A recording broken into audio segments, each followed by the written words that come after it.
3 linggo na mula nang ipatupad ng Department of Agriculture ang maximum suggested retail price sa karneng baboy.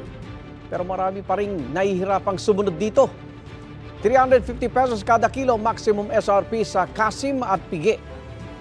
380 pesos naman sa liempo. Pero sa Murphy Public Market sa Quezon City, umabot sa 370 pesos ang kada kilo ng kasim at hanggang 420 pesos naman ang kada kilo naman ng liempo. Maabot din sa 420 pesos ang kada kilo ng liempo sa Pasay Public Market.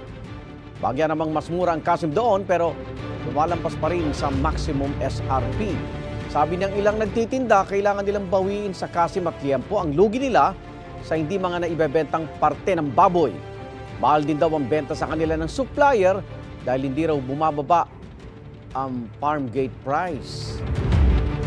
Igan, mauna ka sa mga balita, mag-subscribe na sa GMA Integrated News sa YouTube para sa iba't ibang ulat sa ating bansa.